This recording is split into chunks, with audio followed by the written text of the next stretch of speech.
Many times more devastating than the hurricane of 1987.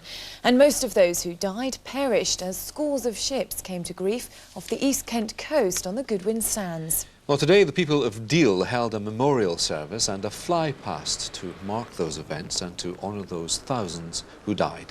Our reporter Ian McLaren has been looking back at a day that truly changed the face of the South East. The ships were helpless in the wind. One by one, as cables parted or anchors dragged, ships were swept onto the Goodwin Sands. Come up on the wind, Barrett. Set a course southwest by west. The latest Hollywood epic, Master and Commander, gives a flavour of the disastrous effects of the worst storm on record off the coast of Kent. It was a cyclone of unnatural ferocity. It hammered into Britain from the North Atlantic at more than 80 miles an hour, cutting a 300-mile swathe of destruction across the country. As disasters go, it ranks alongside the Great Fire of London and the Great Plague. But hardly anyone has ever heard of the Great Storm of 1703. It raged non-stop for 6 hours on the night of November the 26th. Much more devastating than the storm of 1987, it claimed the lives of more than 8,000 people on land and sea. The problems there were the sort of economics of the time, the poor quality of the buildings. The ships themselves were sailing ships, they had no means of power. The anchor systems probably weren't capable of holding them in those sort of winds. Big high freeboards to take the wind and be driven ashore and driven onto the sands. And because once they get on the sands and they broach, with all that swell and sea, no chance. As in 1987, streets were left scattered with debris from thousands of damaged buildings, while the rural landscape of southern Britain was reshaped overnight by the loss of millions of trees. It would have just obliterated everything in its path. There are actually descriptions of lead on church roofs being rolled up and then blown off.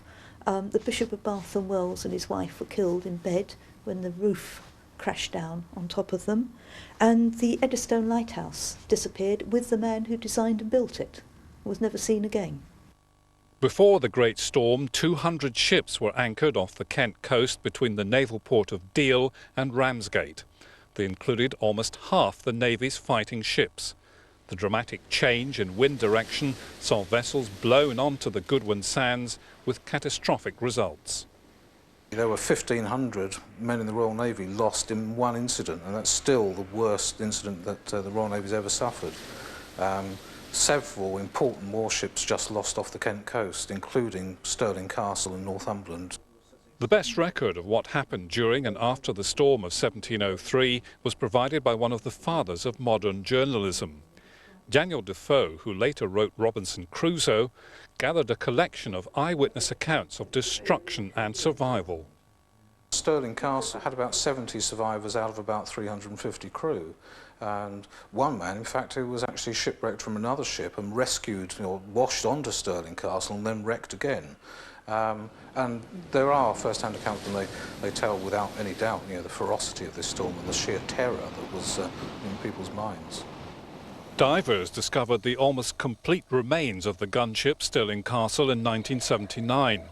Artifacts from the ship, including wine bottles and pewter plates from the captain's table, have been recovered and are now on display.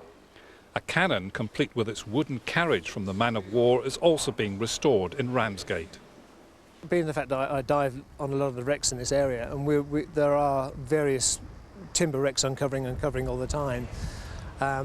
It brings it home, really, the fact that you realise that there were a lot of vessels out there that actually did sink. This storm was arguably the most horrific storm in European history. Inland, barns, windmills and hundreds of thousands of livestock were lost.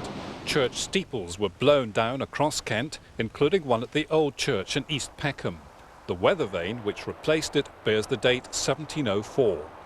Could such a storm strike again? A popular belief in 1703 was that the ferocity of this cyclone was the result of divine retribution. Ian McLaren for Meridian Tonight.